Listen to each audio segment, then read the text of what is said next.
Hey guys, today I am here to bring you a long overdue video on my marathon rotary tool and how I get my wood shapes to look like this. The only thing I want to say before we get started is while this video is not sponsored, I do have affiliate links in the description below, and I would love if you would shop those if you're going to purchase some of these things. And I would love if you would subscribe to my channel for additional content.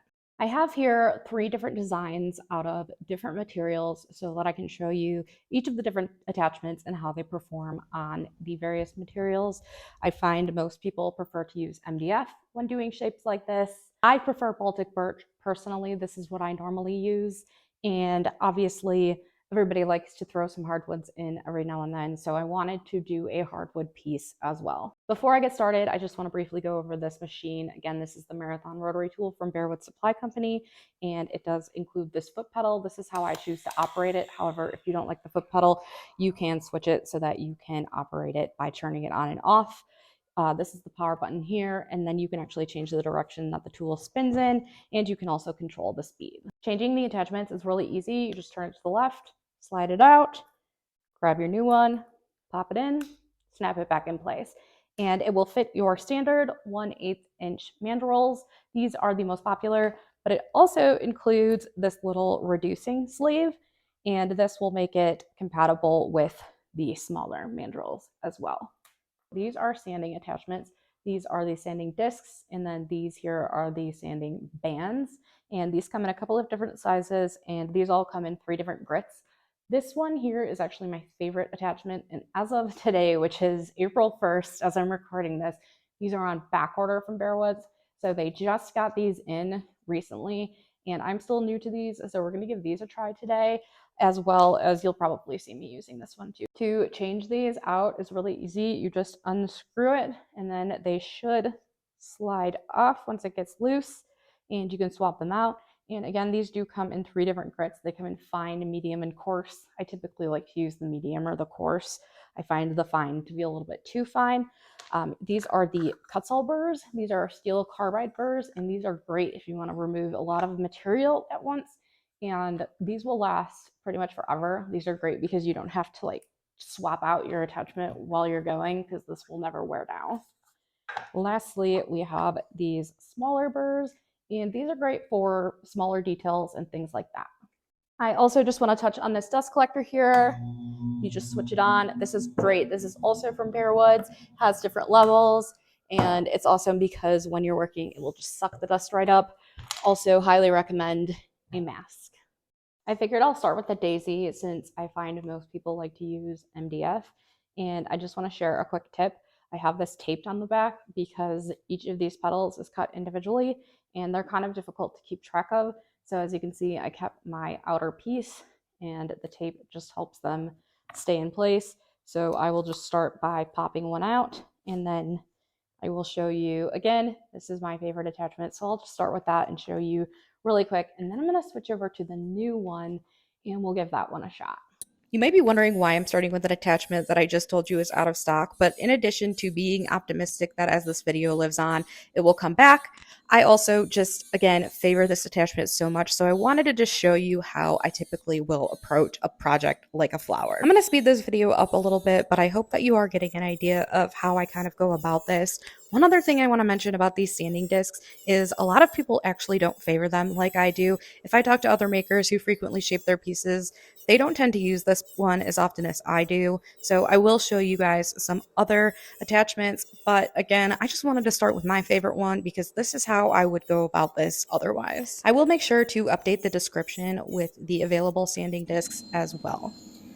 Now we're going to try the other sanding disc, which again are new to Bearwoods just as of recently. So we'll see how this one performs. I haven't actually used this one on MDF yet. So as you can see, I'm using the exact same approach as I was prior. I'm kind of focusing more on the center of the petal rather than the outsides. I know it can be tempting to just round over the outside, but if you picture how a flower really looks in real life, that's actually not very realistic. I am going to speed the video up just for time purposes, but I want to mention that I was able to create essentially the same effect with these sanding discs as I was the previous ones. With these, I'm using a medium grit, and I'm still getting a more rough finish than I was as with the other ones, and the other ones were a coarse grit. So that just shows you how much more aggressive these new ones are.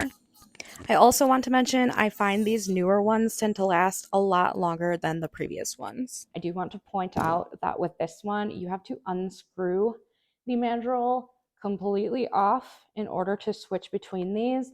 So that's something that I actually don't like about this one. With this one, you just snap it right off and it snaps on. So that makes switching between these really quick and easy.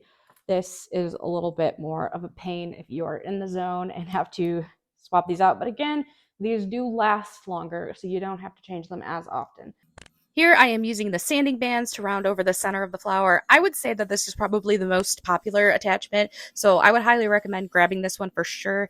And if you can, grab it in a couple of other sizes too, just because it's great to have those options. You may have noticed the center of my flower is a little bit thicker than the petals. I did stack a 1/8 inch piece underneath it just to make it a little bit thicker and give it some dimension, so that's always a good option that you have too. I'm just going to keep going around this piece until I get it to a point where I am satisfied with it. As you can see, I did engrave some of those details on there. I'm not too worried about those. If I end up getting rid of them, that's okay. I'm actually going to show you guys a fun way that you can get those details by hand coming up shortly, but I did speed this up. I just want to show you how I kind of went about this. And this is going to need to be smoothed out a little bit more coming up as well, so I'm not too worried about this having a rough finish on it.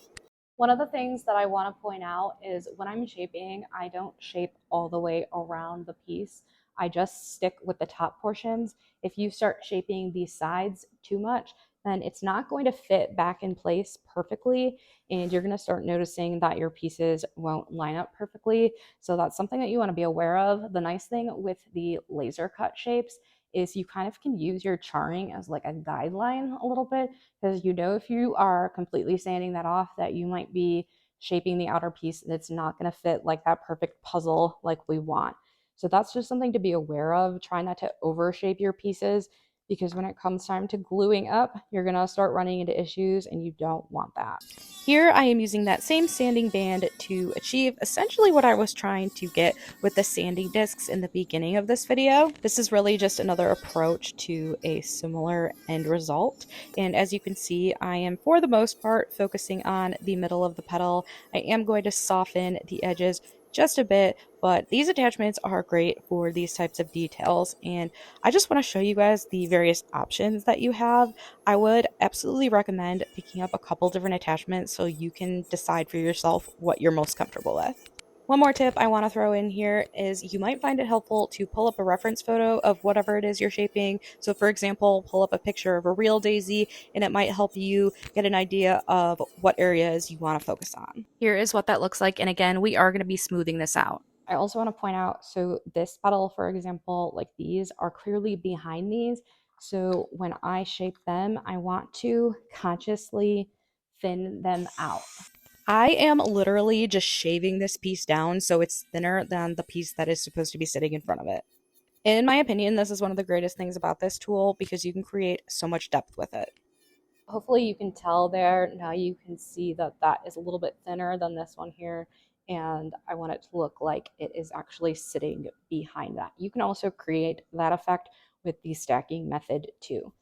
I'm just going to show you guys these ball-shaped burrs really quickly. I don't use these quite as often as I used to, but they're great for detail work, so I did want to make sure that I touch on them.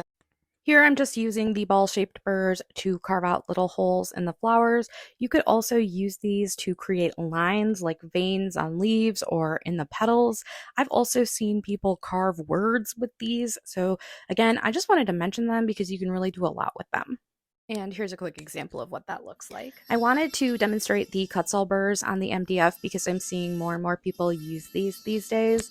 These burrs are great because, again, they're never going to wear down. So they're an awesome investment because you don't have to swap them out or purchase more like you will with the sanding attachments. These will essentially last forever as long as you take care of them, and they're great for all kinds of different detail work. This one here is the fine taper burr, and it's the one that I use most often along with the next one I'm going to show you. This one here is the coarse ball nose burr, and as you can see, it's kind of shaped similarly to the sanding band, so it'll create a similar effect. However, you're going to notice that it's going to take off a lot more material more quickly, and it's going to leave a little bit more of a rough finish. Now, for me personally, I probably won't stick with this burr for this piece in particular. However, some people like these because they remove so much material at once, and regardless of which attachment you use, you're going to want to smooth your pieces out when you're finished shaping anyway. I'll touch on these burrs more when we get to the hardwoods, but you might notice that they are different colors. The gold is fine, the silver is coarse, and they also have black ones that are very coarse. Something else that I have seen other people do and probably would help me avoid error is marking ahead of time where you want to shape. So for example, since this one's going to be behind, I'm just going to kind of color in what I want to take off. Same with here. And like some of these where they're overlapping, I know that I want this to be thinner than this puddle here. So I want to hollow this one out in the middle. Just wanted to give this to you as an idea of something that you could do because again, you want to make sure that you're overlapping the correct pieces. I kind of overshaped here and I want this one to look like it's underneath this one. So that's a good way that you can do that.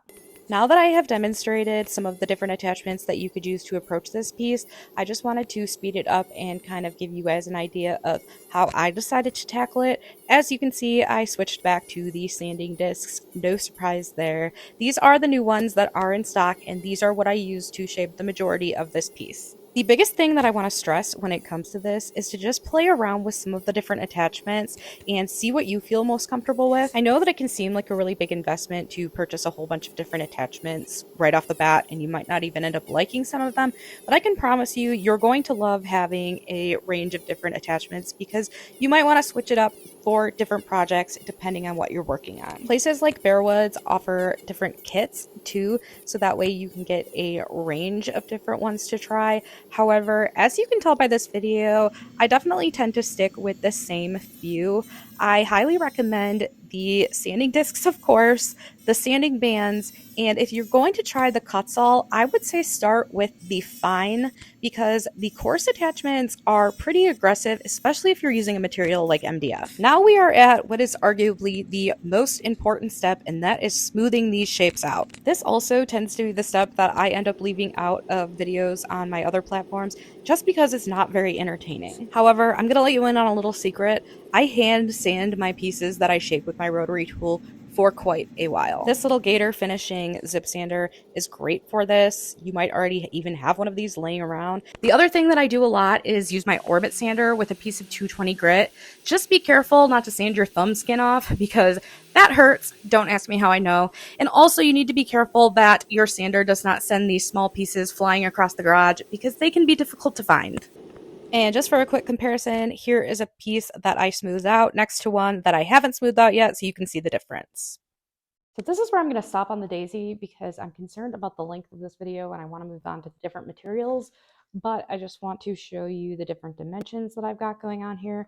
All of that is achieved with this little tool here.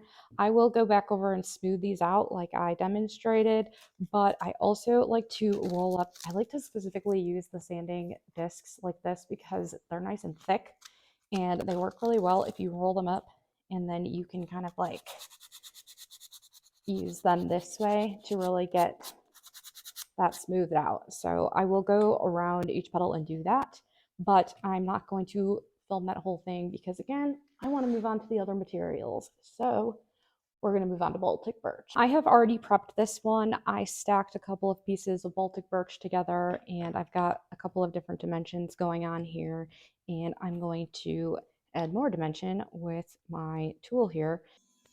This time I am using the 1/2-inch sanding band, so they are just a little bit bigger than the last ones I was using. And this time I want to create a very rounded over piece because I want these to look like those little cactus balls. Now, since I already went over so many of the different attachments and the different techniques, I don't want to spend a ton of time on this, but I do want to give you an idea of how I approach this. And again, I want you to see how the different materials perform. I briefly mentioned this in the beginning, but I typically use Baltic Birch for all of my projects. I never use MDF anymore, and shaping that daisy actually reminded me how much I dislike MDF. It's just so dusty and stinky and messy. As you can kind of see here, the Baltic Birch is significantly less messy than the MDF is. Regardless of the material, I pretty much take the same approach. I am just instead rounding over the outside of these pieces rather than focusing on the middle like I was with the petals. One more thing I do want to mention about Baltic birch, if you're not familiar with it, it is different than regular birch ply. It has more layers to it, so you're not going to get the gaps in the sides like you will with a regular plywood. However, it is a little bit more tricky to get smooth than MDF is, and it is more expensive. I am not going to show you guys the entire process of shaping each piece of this cactus because it would get really repetitive, but as you can see, I'm just continuing to round over this piece. And with the large pieces specifically, I found it easy to go at it with the disc sander, but again, I don't recommend this for the smaller pieces for the same reasons that I mentioned with the daisy.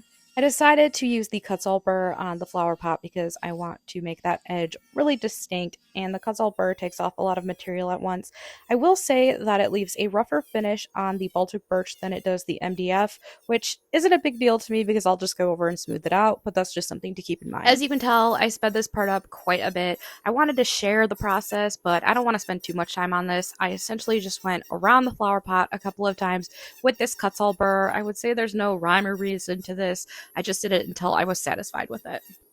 Now, with these little cactus flowers specifically, I chose to score the lines rather than cut each individual piece out. Had I made this bigger, I probably would have cut them because you can kind of get more detail that way. But I was afraid I was going to lose these tiny little pieces, so I decided to do it this way. I am using the original sanding disc on these, but this is why I love them because you can get these tiny little details in. I have found some alternatives to these sanding discs, and I will link those below. They're not as good as these, but they will work for this type of thing. I want to move on to the hardwoods, so I'm not going to focus a ton more on this cactus plant, but I do just want to show you how I went around each piece with the sanding disc attachment, and this is the medium grit on the newer sanding discs. I will switch back to the sanding bands and round over each piece of the cactus and essentially repeat the process that I already showed you, and just like with the daisy, I will go over and make sure everything is nice and smooth before I move on to painting or anything like that. I will be sure to show you the final results at the end of the video, but for now, let's move on to the hardwood pieces. I am now moving on to the hardwood section, and I just want to point out that I had actually found marking the daisy pretty helpful, so I decided to do it on this little plant too. I ended up pulling up a reference photo, which I found was pretty helpful. That way I could see which pieces I wanted to overlap before I started shaping them. I started this piece off with the Coarse sanding discs, and these are the new ones, but I quickly found them to not be taking as much off as I wanted, so I moved on to this Kutzall Burr here, and you might have just noticed that slip. I'm going to do that again in a minute, and I want to tell you that you do not want that to happen. One, because it can screw up your piece, but two, it can hurt if you whack your fingers, which I did, and if you wait just a second, I will show you. See that? Watch me check to see if I am bleeding because that was painful. This is one of two very coarse ball nose burrs by Kutzall that I tried on this, and these hardwoods actually ended up being some trial and error. As you can see, I'm still inspecting my finger because that was painful, but regardless of that, I still switched to this other one, which again is very coarse, and this is leaving a really rough finish, which might be hard to tell from the video, but it didn't take me long to discover that I wasn't really happy with the results of these ones, and I ended up switching to the coarse ball nose burr, which I end up actually using for the duration of this piece. Now, I will be honest with you, I had debated on leaving that last portion in and just telling you what I discovered worked, but I wanted to share that it does kind of take a little bit of practice, and this is why it can be helpful to have multiple different options for you to play around with. And once again, you can tell I am kind of catching that edge there and slipping, and that is something that you want to try your best to avoid, or at the very least, keep your fingers out of the way like you can tell I'm now trying to do. I'm not going to share this whole process with you guys because it would just get really lengthy and repetitive. I did end up sticking with this coarse Kutzall Burr for the duration of this, though. It was leaving a pretty rough finish, but it was working great for me to get details and dimension and achieve exactly what I was going for, and I knew I would have no problem smoothing that out. However, that did take a little bit of trial and error as well. Here I am using the Coarse Grit sanding disc to smooth this out, and these are the newer ones, which are more aggressive than the older ones, so they actually worked really well to smooth this down. However, it was taking me a while, so At one point, I did try switching to the sanding bands, and I found them to be even less efficient and taking even longer. So I am just going to skip over those parts and I'm just going to jump to what ended up working out best for me. And you can decide if you want to try any of these methods yourself. Yesterday, as I was actively recording this video, my new surf prep sander showed up. And I debated on if I want to include it in this video because it is so new to me. Upon initially using it, I think it's going to be a big part of pieces like this in the future. So I figured I will include it in the video. It's obviously not a necessity to shaping because I have gone so long without it. However, this is basically why I purchased this sander. So I will show you guys a couple of quick demonstrations and I'll include some information on it in the description below. And you can decide if you want to check this out or not. Here's the piece that I had just smoothed out with the sanding discs in the prior video, and I'm going to smooth that out with this sander now. I don't want to focus too much on this sander in this video because this video is more about the rotary tool than it is about my new sander. But I was not going to not try my new sander when this is essentially the reason I bought it for. Now, with these pieces, the method that ended up working the best for me after I had went over them with the Coarse Kutzall Burr was to go over them with my Orbit sander and sand them down, and then go over them again with this Surf Prep sander to smooth them out. It ended up working perfectly. Had I not got this sander, I would have just gone over it with the Orbit sander and then sanded them by hand, and it would have worked just fine. It just would have taken me a little bit longer. And check out how smooth that turned out. Here's the result of the hardwood piece. I had recorded a little bit more. I had recorded portions of this and realized I was outside the frame. So I figured I would just explain a little bit how I did it, especially because there was so much trial and error for me on this one. I had used the sanding bands a bit on this, but it kind of wasn't doing a whole lot. I ended up using my disc sander actually for the pot for the most part and just kind of sanded it to kind of round it over, and then I smoothed it out with the surf prep sander. And with these, I found that it worked best after I had gone over them with this Kutzall Burr to again just smooth them out with my disc sander, and then I went over them with the surf prep sander and they turned out nice and smooth. Now let's pretend the surf prep sander didn't arrive and I didn't use that. I would have just sanded by hand with these in regular sandpaper and it would have turned out the same. However, this just saved me a little bit of time. Now I am going to bounce around just a little bit. I have a couple more things I want to show you and then we will finally wrap up this video. I do want to touch on one last attachment, and that is these Bristle Discs. And if you've ever purchased a rotary tool kit, you might be wondering what the heck these funny looking things do. So they come in the same type of mandrel as those sanding discs that I had showed you, so you do have to screw them on. And I will do that and I will show you what these do. All you do is run these over your piece really lightly and they will clean those fuzzies right up. I almost decided not to leave these bristle discs in here, but just in case you have some of them laying around and don't know what they are, I thought this would be helpful. And yes, I have a band-aid on because I did sand my thumb skin off, even though I warned you guys not to do that.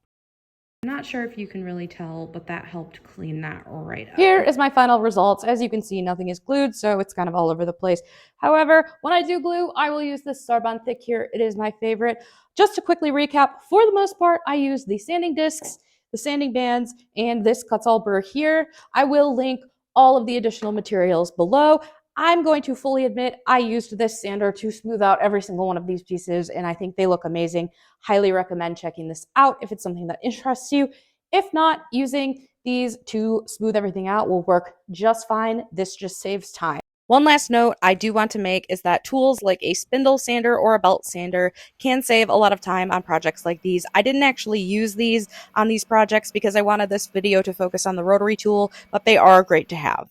Here's one final shot of these. I did glue just the petals together. That middle piece is still separate. On the cactus, I glued the pot together, and then I glued the cactus pieces together, but otherwise they're separate. And then on the hardwoods piece, the only thing I glued together was the pot.